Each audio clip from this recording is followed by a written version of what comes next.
at 7 o'clock at PBD City Hall, Wigan Auditorium. PBD Access Television will be... They're not, we gotta, hold on a second. Oh, that was a practice run.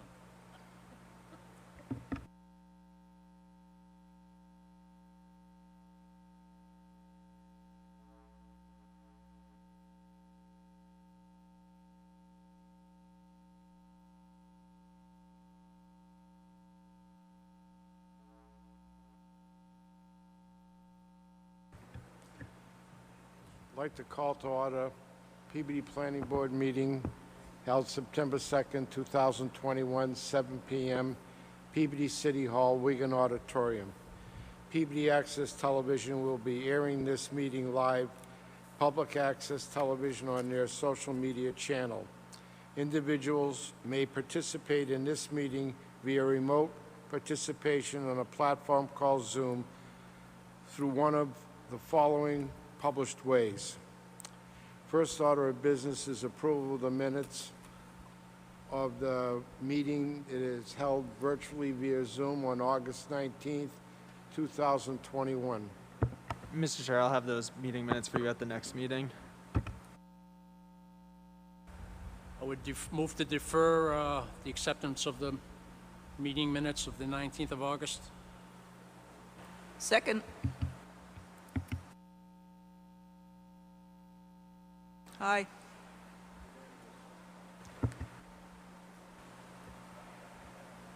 Site plan and building permit review, 45 Tremont Street.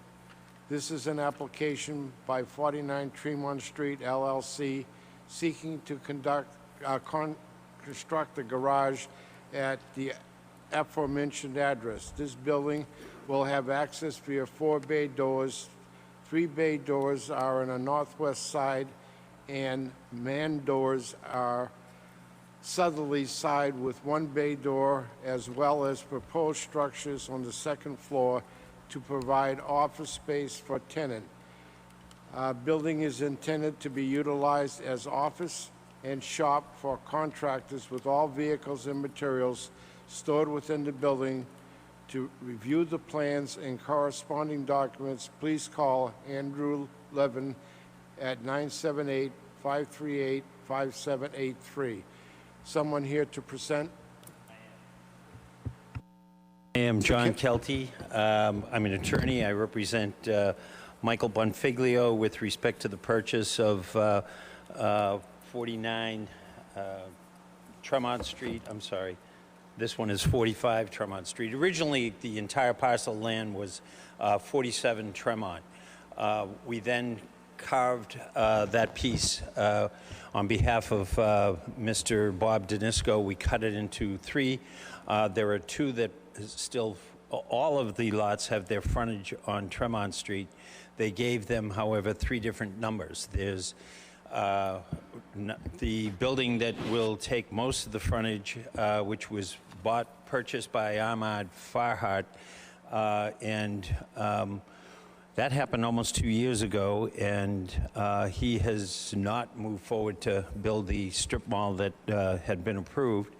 The 45 is the building that is being presented tonight, which is the smallest of the 3 lots. If you're standing on Tremont Street facing this parcel of land, it is lot 2A on the plan that you have in front of you, and Mr. Bonfiglio knew that there had been a building size and shape that had been previously approved in terms of it.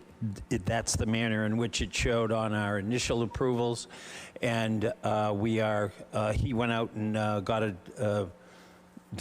building design that would fit that parcel that would fit the footprint that Mr. Mello had created for this project, and so we are now here for site plan review of this particular building and this particular lot.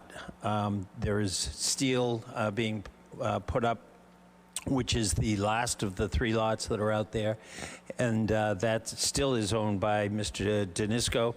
and he will go forward with the long-awaited construction for the Yellow Jackets, I believe, is going to be his ultimate tenant. In any event, this particular building will be the office and shop of contractors. There will be no special permit needed, inasmuch as there is no storage outside. The doorways will be accessed from the right-of-way that has been extended from Tremont into the site. And part of the responsibility of Mr. Bonfiglio, whose lot is before you this evening, is to do much of the planting that is required to be in conformity and compliance with an order of conditions we were given. The area in front of the proposed building, which looks on your page, on your plans to be blank, is an area where there is open portions of what are portions of the Lawrence Brook. That Lawrence Brook drains water from much of the east end of the city and even up as far as some of the Gardner Park area, and brings it down eventually to the North River. As such, we needed to file some years ago with the Conservation Commission. We did that. We got an order of conditions, and we are providing a significant replication and enhancement, really, of the area surrounding the open portion of the brook. The building that is being proposed is prefab. It is largely metal.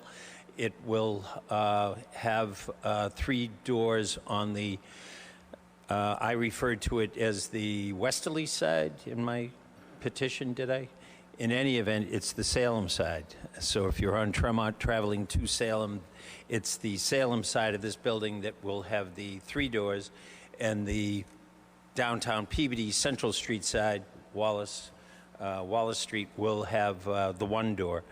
Opposite each of the 3 bay doors that is on the Salem side or easterly side, there are man doors on the other side of the building, and then it's reversed in that 3rd bay, which faces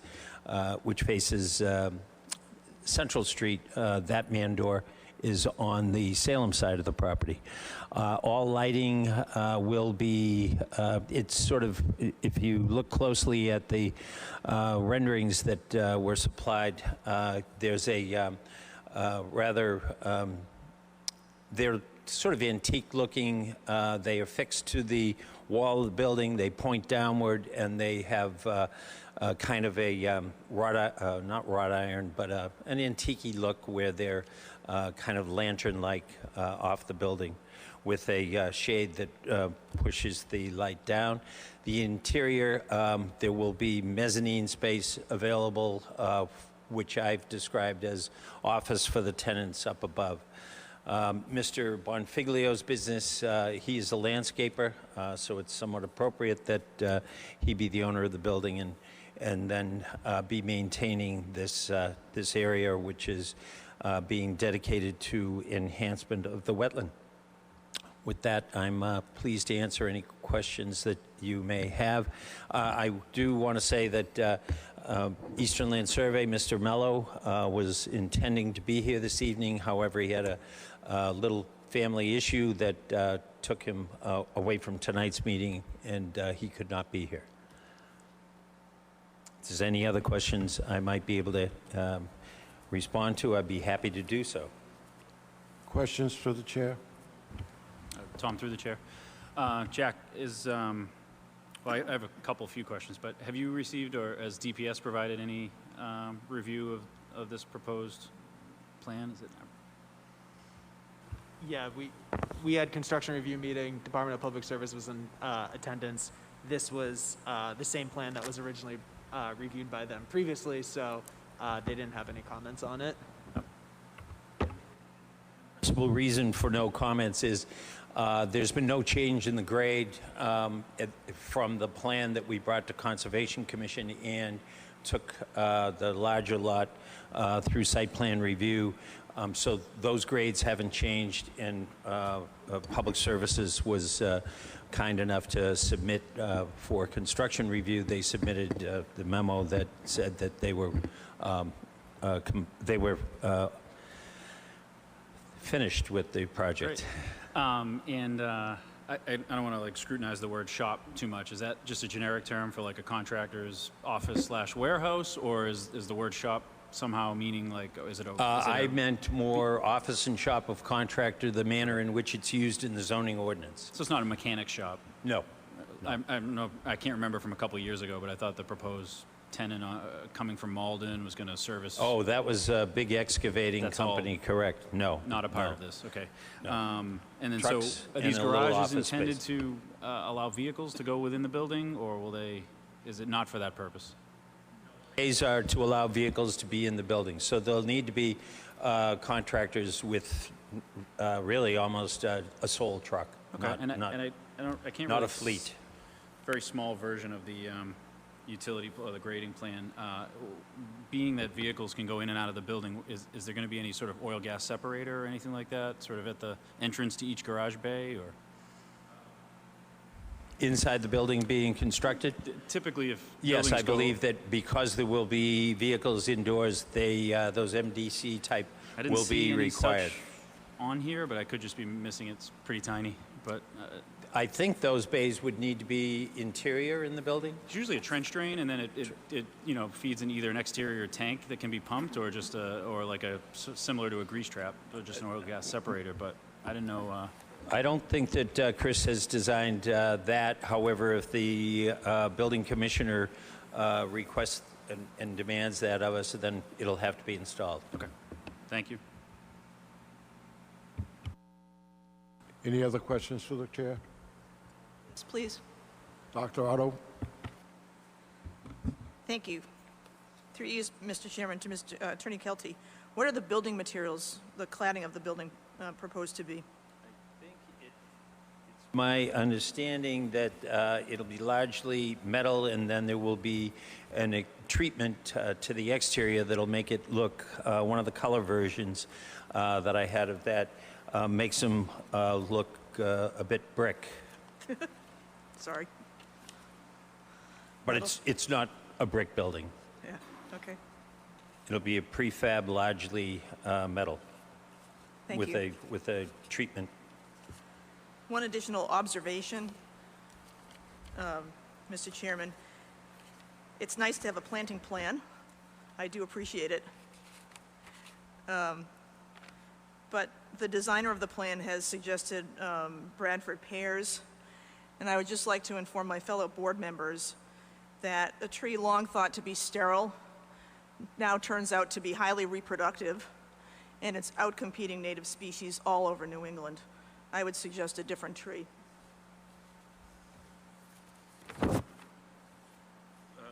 Would you So noted. Would you like to make a suggestion, and we can carry that forward and provide that information to the Concom? I'm fine if they pick something else that's Okay. appropriate. Thank you. Any other questions from the board? Thank you, through you, Tom, to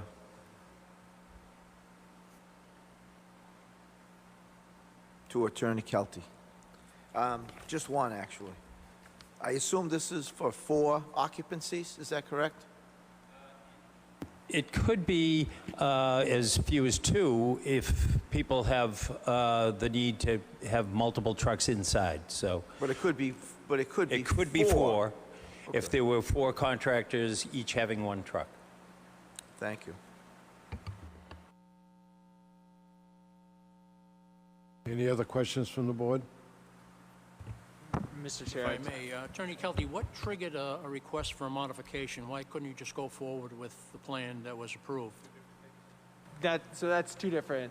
that's two different applications you're talking about. This is for 49 Tremont Street. The one that you were discussing was filed by Chris Mello in regards to 45 Tremont Street. Chris, not here this evening to discuss it, so we can hold off on that. It has to deal with the back part of the whole lot, but not this lot in particular. The steel is going up now.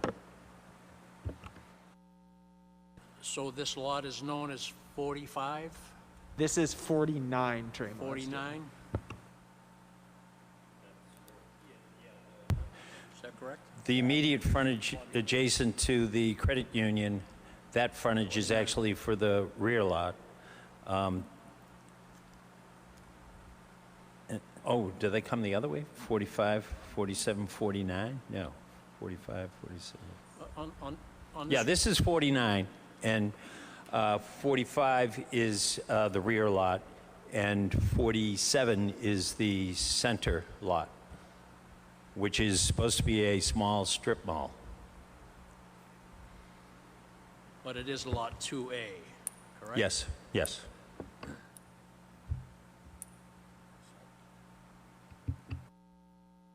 Any other questions from the board? I would just like to point out that at construction review, it was brought up that there be a no parking sign placed on the entranceway to the lot so that no contractor or trucks are to park on the entrance roadway to inhibit it in any way at all. We had discussed that with Attorney Kelty, but that the construction review meeting had very little comments.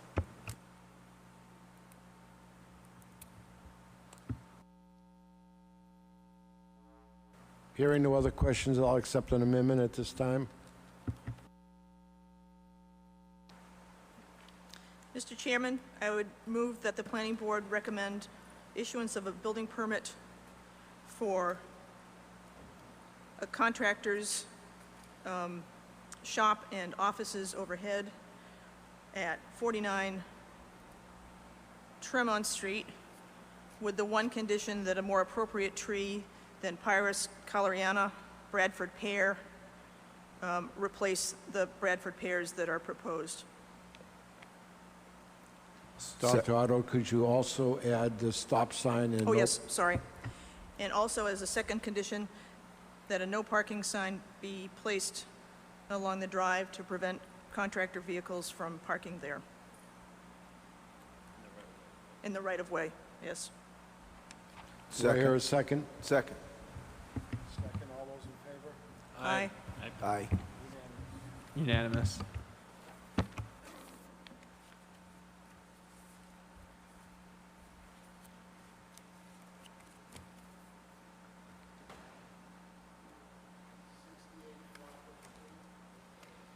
'68 Prospect Street.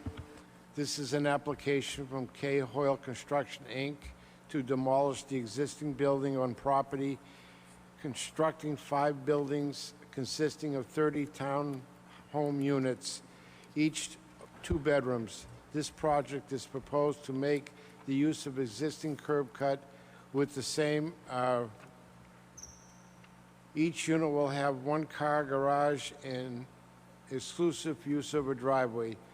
This project also has 20 uncovered parking spaces for guests parking within the common area. This plan is available for review. Contact Andrew Levin at 978-538-5783. Someone here present? I am John Kelty, 40 Lowell Street, Peabody, Massachusetts, appearing on behalf of Kevin Hoyle, who is with me this evening as well. Joe Betancourt is with me, our architect. We've been through,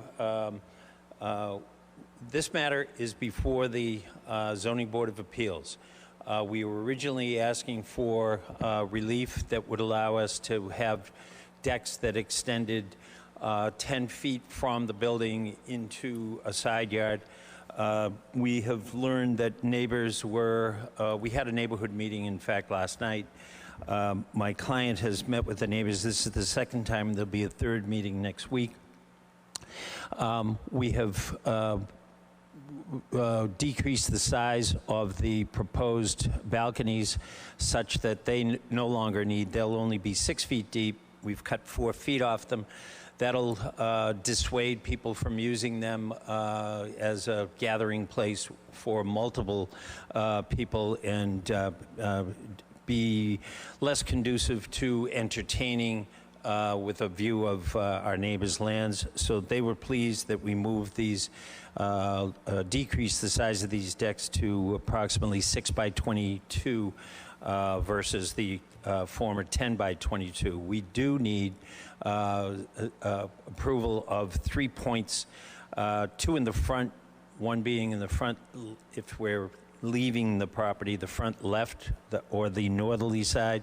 Our side yard requires a variance. The front right, which is the uphill side, we require a variance there. And then we also are requesting a variance for the rear up gradient side so as to provide for side yards that are about 16 feet and 17 feet rather than 20.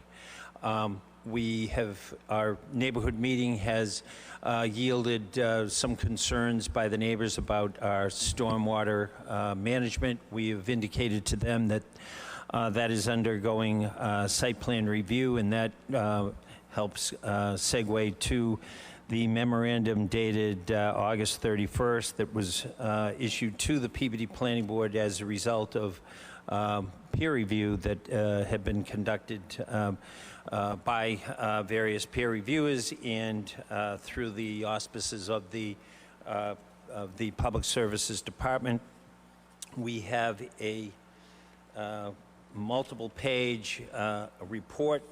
I know that Chris Mello was intending to report that he will make, there's no pushback on any of the changes that the peer review and the Public Services commentary, no pushback at all on those issues. We will circulate a plan to the members of our neighbors as early as next week when these changes are made.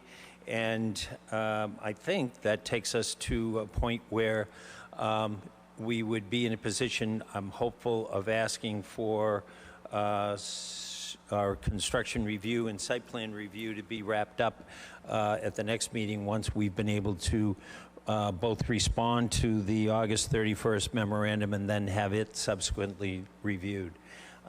So with that, I would ask, and we would then, when we're complete with this board and with the ZBA, we need to apply for a special permit from the City Council.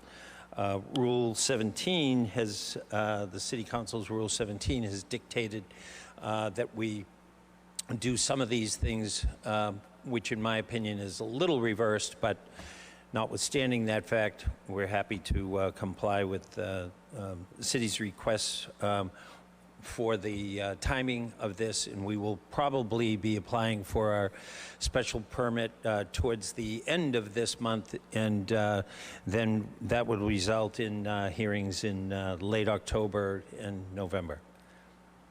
And we hope to be back at your next meeting with response having already been reviewed by the Department of Public Services. The memo that was mentioned by Attorney Kelty is the one that was just handed out to everybody. Dr. Otto, through the board.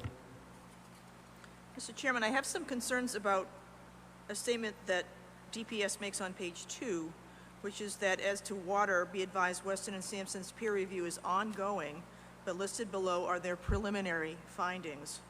And I wonder, Drew, do you know any more about when this will be wrapped up, or do you? Yes. I think that Weston and Sampson had completed their report, but Will wanted to look at some of these issues as to, he had a concern that some of the issues might be city issues that they would address, and he was going to respond with what he thought might fall in the city's purview, and then what would be left for us. And so I think that once he completed that review, he'd sort of go back to Weston and Sampson with that information.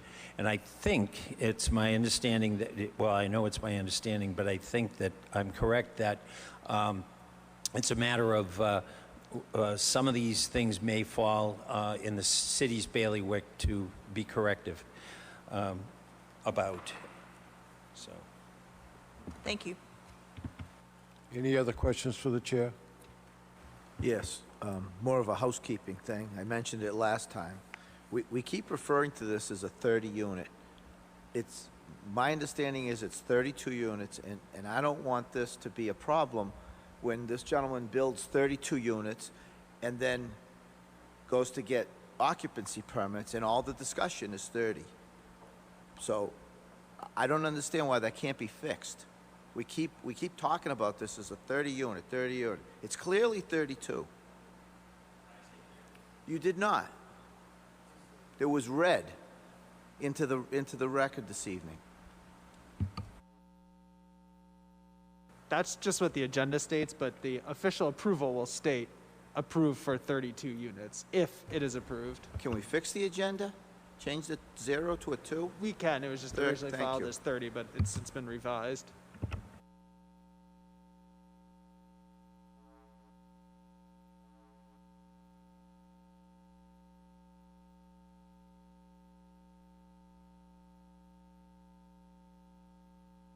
Any other questions through the chair?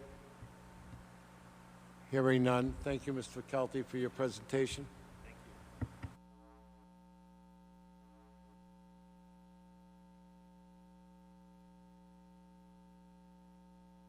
Appointments, Boulderwood Subdivision, request for acceptance.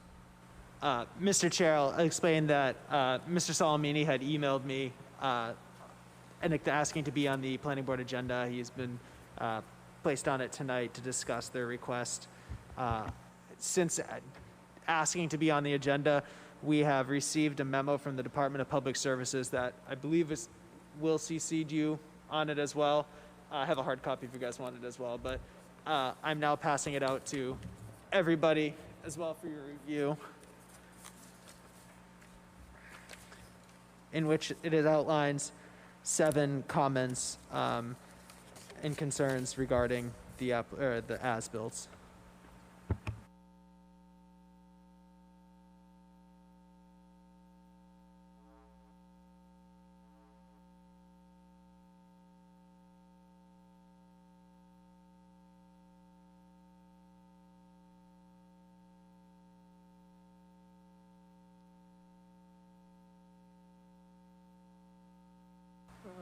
A recommendation from the chair to Mr. Salamini.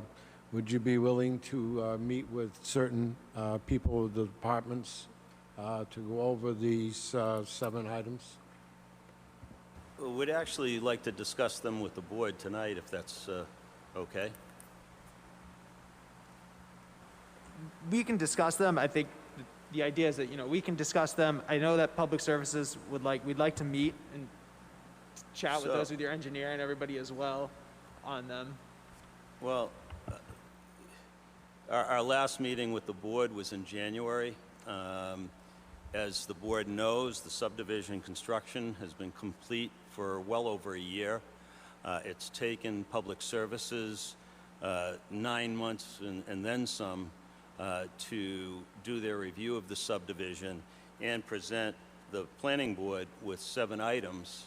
And some of these items, all of these items I'd like to discuss with the board. It's up to the board to enforce these items or not. Some of these items, quite frankly, don't make any sense, and I'd like to go through them one at a time with the board if the board would be willing to discuss them with us.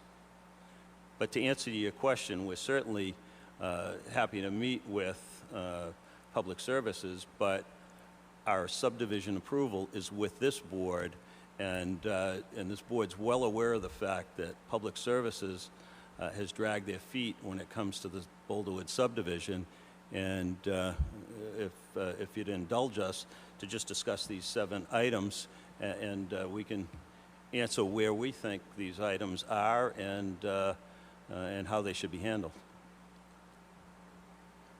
Would say the board. Mr. Chair, I'd be in favor of discussing I'm The willing, items. I'm willing to listen. So, Continue, Mr. Solomini, with your questions.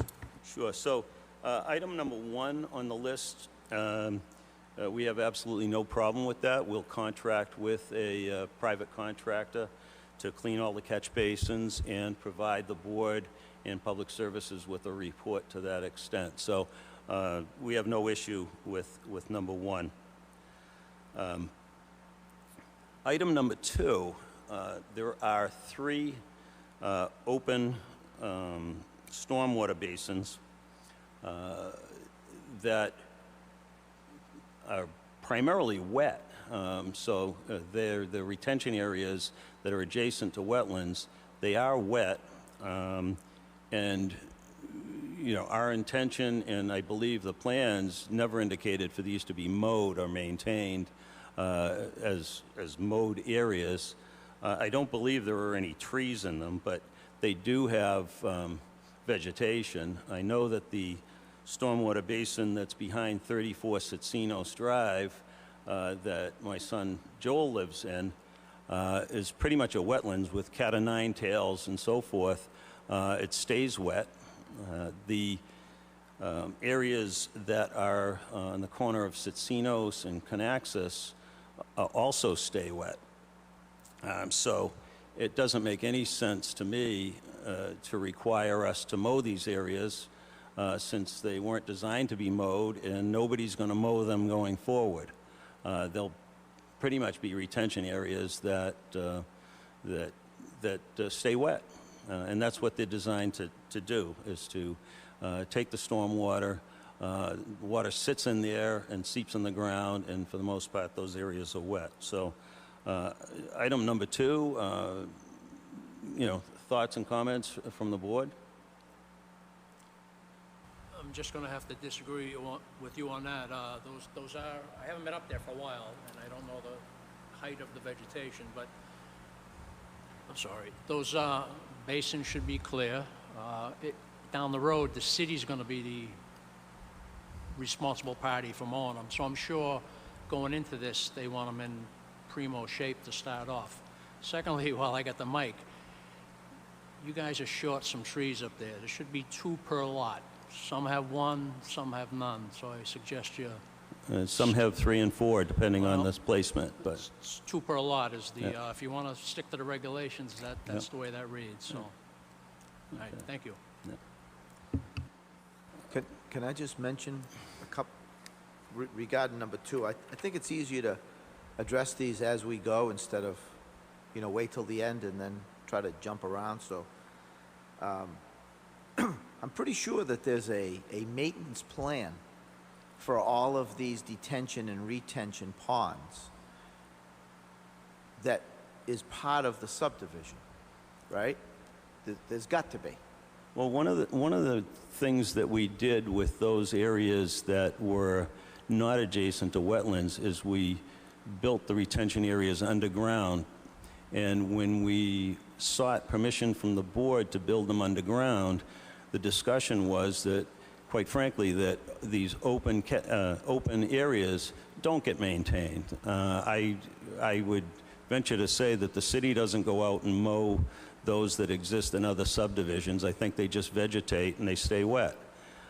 So to mow these, I don't know how you mow something that's got 2, 3, 4 inches or more of water in them. No, I'm not. Yeah, that's I'm not what- contesting the ability to mow it or not. Yeah. I'm just saying that I'm sure there's a maintenance plan for all these stormwater facilities, and whatever's in the plan, you guys agree to, and you have to do it.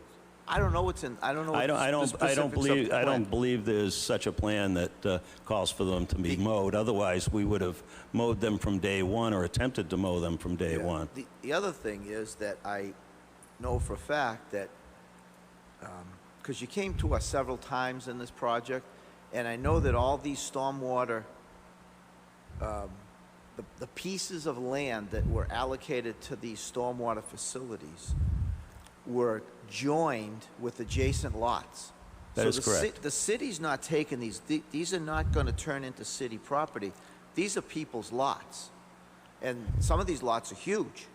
If you look at them on the, you know, on the city's plan. That's correct. Right, so The city has a drainage easement over those lots to access those drainage areas, so that Yeah. even though they're on private lots, the individuals that own those lots are restricted to what they can do on that land. yes, yeah. So I just wanted to kind of make that statement.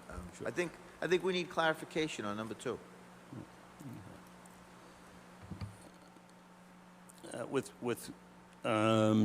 regard to number 3, all surface and subsurface basins shall be accessible for the purpose of inspection, clearing, and maintenance via vehicle access. Basically, all of these were built per the plans.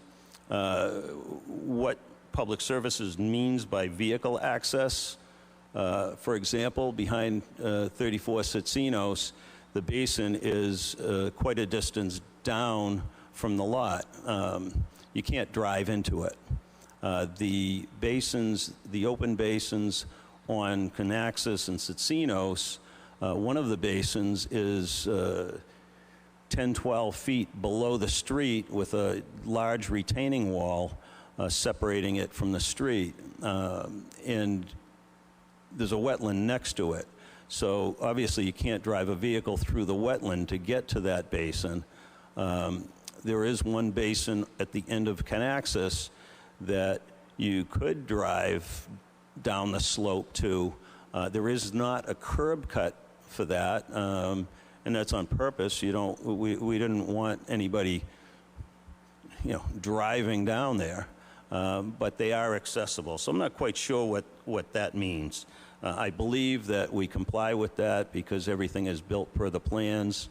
Those subsurface basins, basically side yards, and you could pull right up to the curb right next to them. We don't have a curb cut going into them because it really wouldn't serve any purpose, but they're certainly accessible. So I'm not quite sure what number 3 calls for.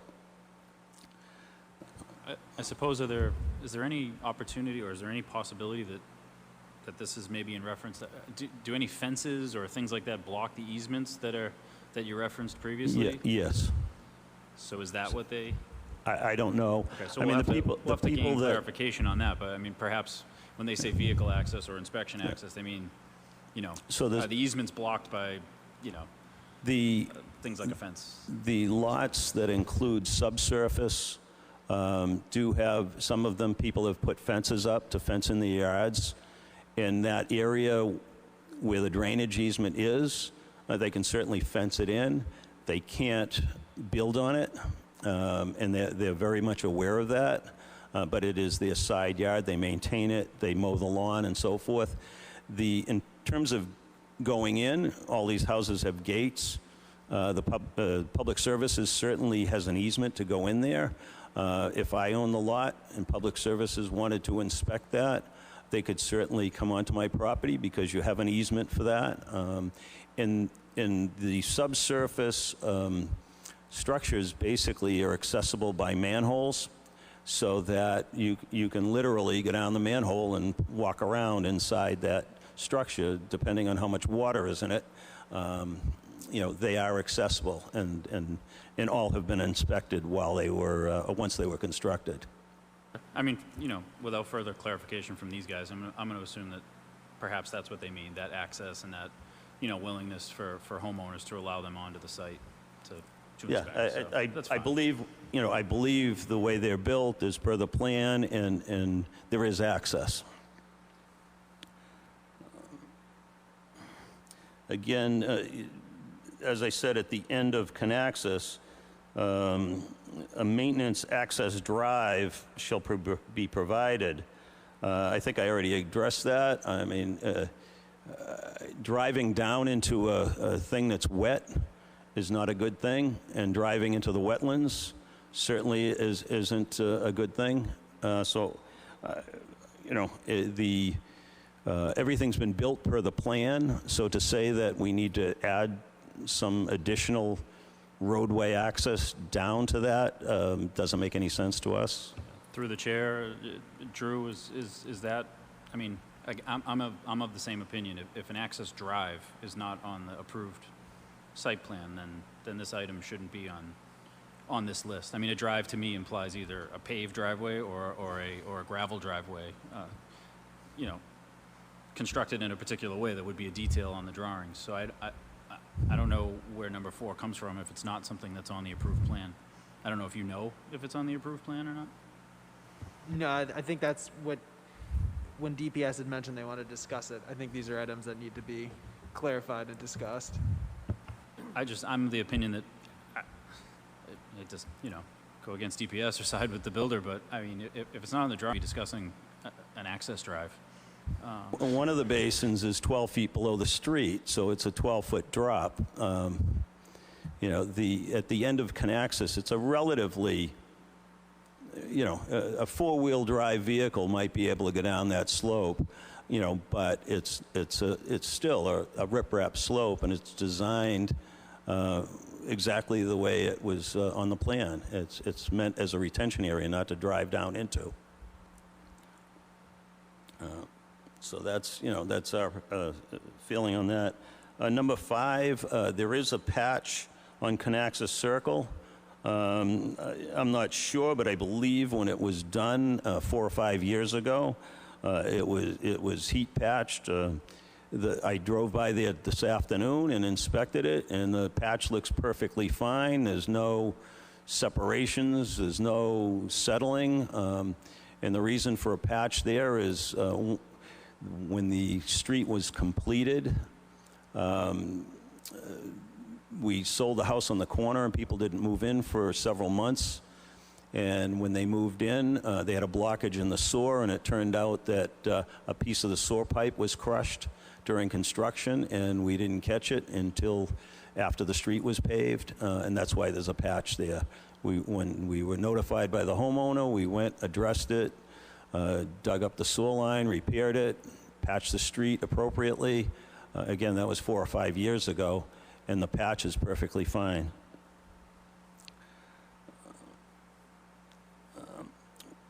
With regard to item number 6, that we provide you with a plan with bearings and distances for all the lot lines and easements. I believe that already exists, and that's the approved subdivision plan that you signed, as well as any A&R plans that you signed. All of that information is on those plans. It's already in your records. It's on record at the Registry of Deeds. I don't think this is a necessity for us to have engineers to draw an additional plan when you already have that information. In item 7 is a recommendation with regard to geotechnical engineering and blasting on Gedney Drive. That was pretty much addressed 8 or 9 years ago when all that work was done. So we don't really see that as an issue. So that's where we stand with those items. In a wonderful world, would certainly be very happy if the board would accept the subdivision as completed, perhaps with the proviso and our promise that we will have the storm drains, the catch basins rather, cleaned as requested. Can you produce the document that you say that a geotechnical engineer was given the green light that the existing situation there is sound and stable? So you say that happened 8 or 9 years ago? Yeah, well, all of that was looked at 8 or 9 years ago. We looked today to see if we had any documentation on that, but we don't. I think what he's talking about is 2 massive pieces of ledge that appear to just be propped up there, and you can kind of see like an underlying layer of another color underneath it. I think that's what he's talking about, right? I mean, you know what I'm talking about. I've been up there dozens of times, and I'm sure you two guys have been up there thousands of times. So if I can see it a dozen times, then I'm sure you know what I'm talking about. Yeah. There's two massive boulders, one on one spot and one on another. They're the size of a motorhome. And they And they're haven't. just sitting and they right up haven't there, moved- propped on the edge. And they haven't moved in 9 years since we blasted there. Okay, well, I think Yeah. that's what he's talking about. Yeah. So if you had a document, maybe producing that document would get number 7 off the list.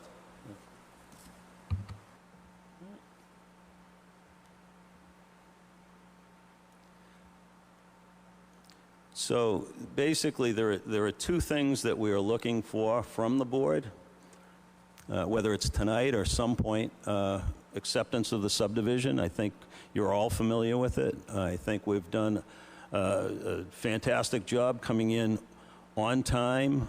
We haven't asked for any extensions for anything.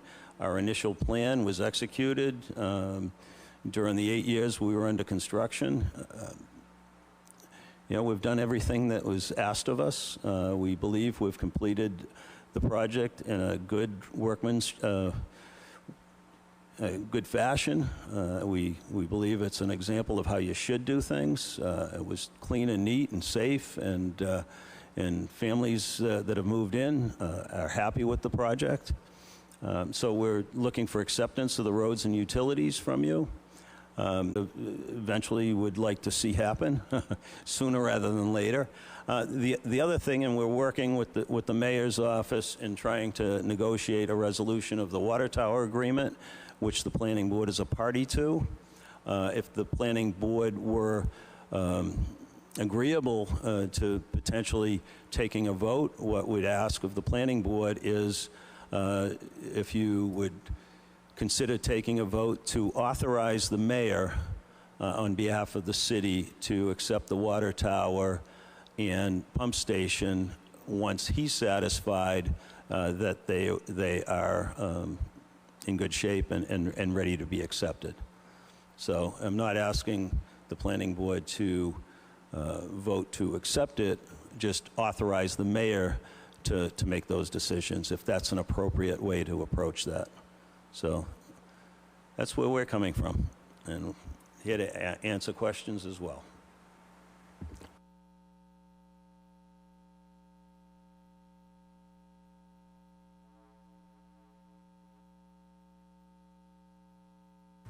I would advise with the planning board is that they have these items here that the Department of Public Services laid out.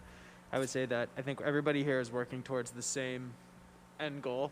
I think everybody, is trying to get to what you said, the final acceptance. I would ask that the planning board, or advise that the planning board, withhold from accepting until a discussion has taken place and these items have been clarified, and that items that have recommended or documents have been brought forward.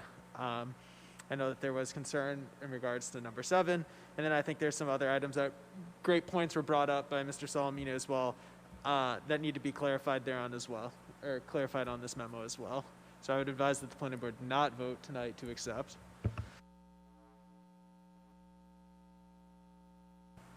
If I may, when is there going to be a potential meeting to sit down and hash out the remaining items? It took 9 months to get this piece of paper, so I don't know.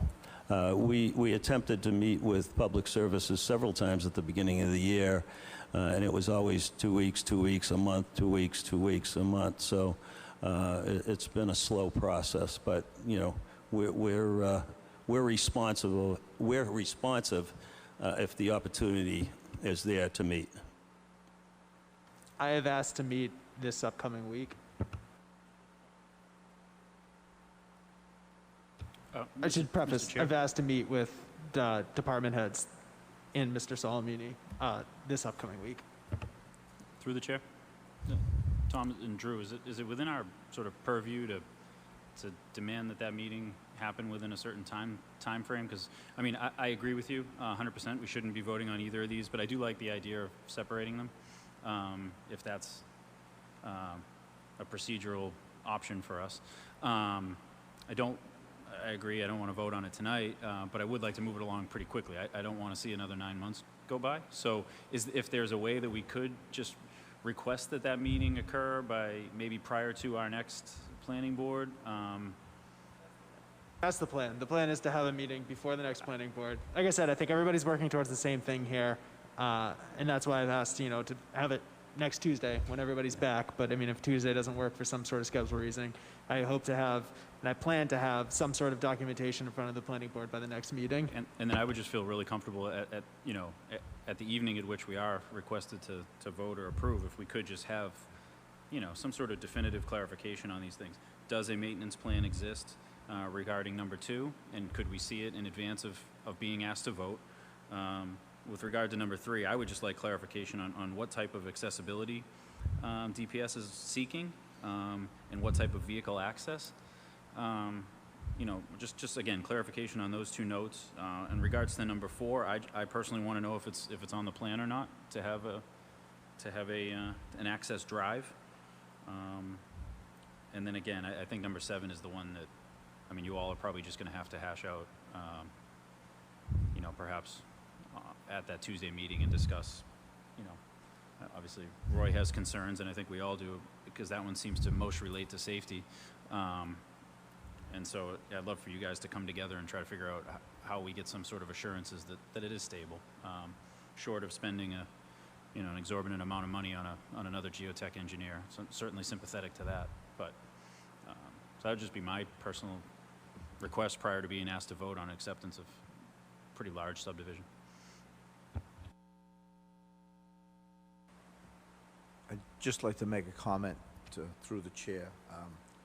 I agree with both Mr. Solomines that this was an exemplary construction project, and there were very few problems, and it looks great.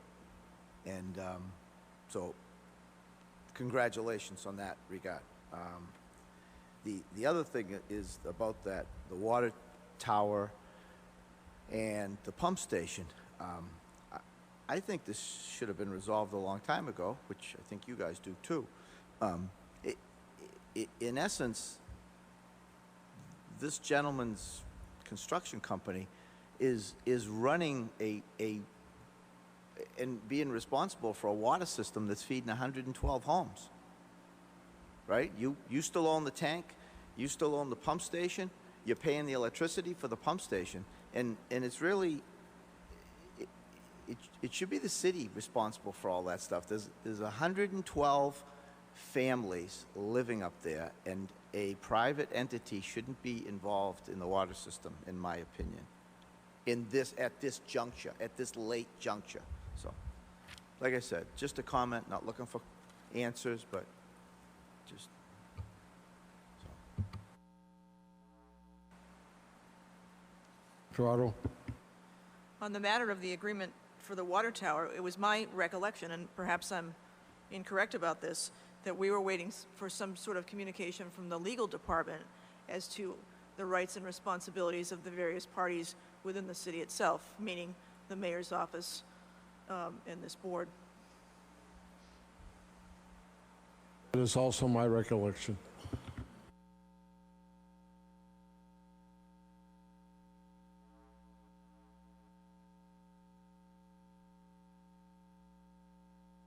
Yeah, we can, I've asked, we can ask again for clarification before the next meeting and get that final clarification. We can easily do that. Thank you, appreciate it. Thank you. We'll see you all next time. Yeah, we can work on getting that meeting scheduled and on the books and have it as soon as possible. I think, like I said, I think we're all working towards the same thing here, and like I said in that email, trying to get it done as soon as possible with you guys.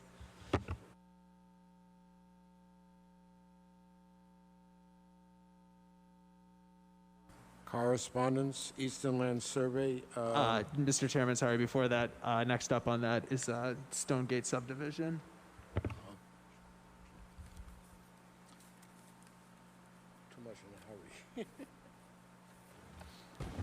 John Kelty. I have a letter addressed to the planning board and Andrew Levin dated today, which asks or suggests that an extension be granted to the planning board to an extension of their requirement to act, and this extension takes us until October 14th.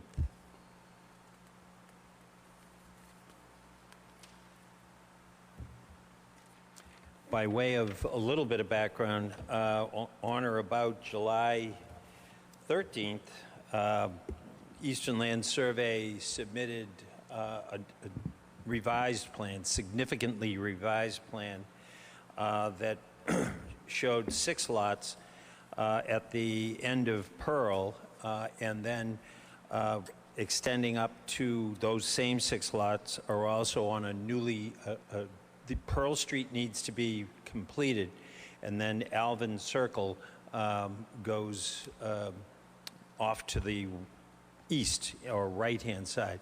And the total of lots down there from the Innis land are 6, and then there are 4 lots in that same area that can be accessed from Bartholomew Street or Pearl that are a combination of some land of the Innis families and other land of the land acquired by Mr. DiBiase from Anibal Polino. So there's 10 lots down there, 4 of which are a combination of lands, and 6 of which are from the Innis land. And those were submitted on or about July 13th to the Department of Public Services, and we've not yet had a review of that, and hence I'm here this evening asking or obliging you with a further continuance till October 14th. Mr. Chairman, I would move to receive a written communication from Attorney Kelty as well as a verbal request as far as Stonegate subdivision, an extension of time to act until October 14th, 2021, and the date on this communication is September 2, 2021. Second. Second, Dr. Otto, all those in favor? Aye. Unanimous.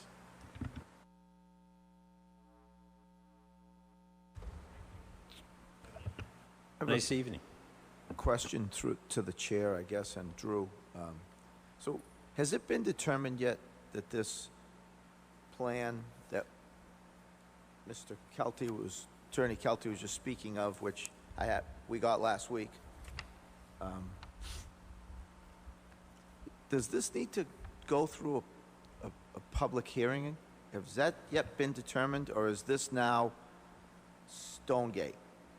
No, it is under my belief and that this would require a completely new filing. And I think that was actually the plan, because this is substantially different than what was originally filed. And I mean, I think it's also up to the planning board to decide if this is substantial or not, but it would be my recommendation that this is a substantial change to the original plan. Well, I get what you're saying, but typically that term you're using, substantial change, is for something that was approved, and then there's a change, and then we make the decision, is it substantial or not? Does that ring a bell, Judy, to you? Yes, it does. So, Where I thought we were heading with this was that the plan that we currently have before us would be at some point withdrawn, and a new filing would be made, which is the paperwork that we have in front of us. And I think one of us had suggested at an earlier meeting that we might consider waiving the fees for the new submittal, since this is essentially the same property, and in a weird way, a continuation of the process we've already been undergoing.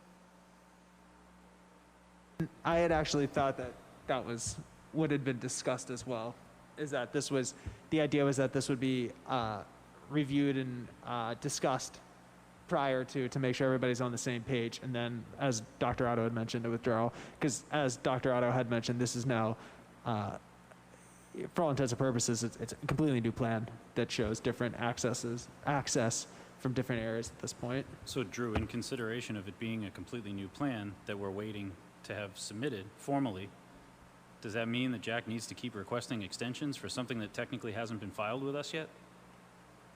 Yes, because the plan is still technically in front of you, it's yet to be withdrawn. Certainly, should it the be old withdraw- plan is should be still withdrawn. before you, yeah. So if that's the wish of the board, then I will send a letter of withdrawal for your next meeting and simultaneously do the paperwork for submission of, we'll call it Stonegate 2. I think Chris, even on his plans, calls it Stonegate 2.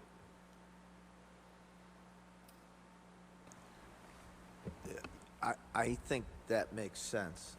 The other thing I would ask, and I'm not, it's only because it's a little confusing, is that some designation be made on this plan as to the lots that already have frontage on an existing or previously approved public street, and designate those as not being part of this subdivision. The subdivision is, as far as I can tell, I see 5 lots, maybe even 4. It depends on where the frontage for Lot 18 comes from, but certainly not 10, because 4 of the 10 seem, well, 2 of the 10 seem to have frontage on Bartholomew Street, and it's either 2 or 3 of the 10 seem to have frontage on Pearl, which has existed for probably 35 or 40 years. It just never got built. It is true. The Pearl Street goes down to just beyond, if you look at sheet 6 of Chris's last version, sheet 6 has a lotting sheet which shows you where the lots are in better detail than some of the other sheets. And when I counted 6, I counted lots 1, 2, 3, 4, and then I went over and I used 16 and 15 and 16. But I think you're correct that something similar to 15 and 16 do exist in the old approval on Pearl Street, but I think Chris may have realigned them to meet the current zoning. So I don't have a problem with suggesting that notes be added to the plan that spell out where the frontage is and where access is and what existed previously. Yeah, I think it'll act to lessen the confusion. And there's linkage here to inclusionary zoning, so that's got to be,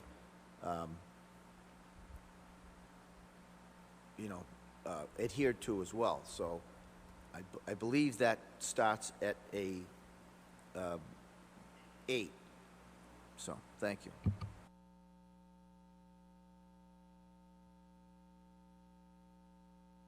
Any other questions?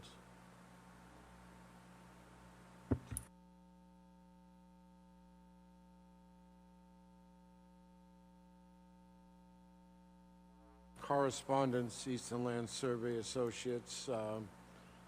He's not here, so we'll want to carry that to the next meeting. Department of Public Services, 2021-0805, 128 Rear Newbury Street.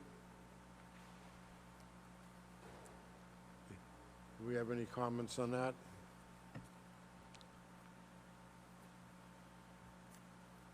Other matters properly before the board. Motion to adjourn. I'd like to make a motion to adjourn. Do we have a second? Second? All those in favor? Excuse me, Mr. Chairman, I apologize. Was the city council looking for formal responses, Drew, to these two? If the planning board wishes to, they unfortunately are due today, the comments, but it will be duly noted. I can forward an email to Allison that the planning board made such comments tonight, if anybody has any. the two items that Matt is talking about is a special permit request for 43 Main Street and then a special permit request for 2 Washington Street. Is 2 Washington that big old house? Thank you. Correct. Does that have historic significance? Why, yes, yes, it does.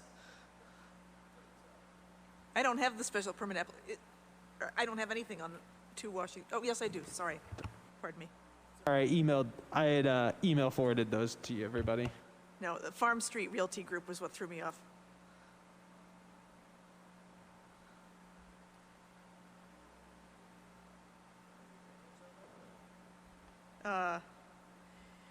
Well, I am sure are a lot of people involved in overseeing this project, including the Historical Commission, so I would defer to them.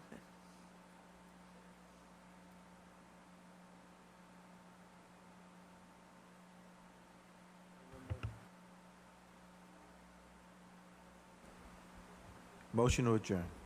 Second. Aye. Aye. Thank you all.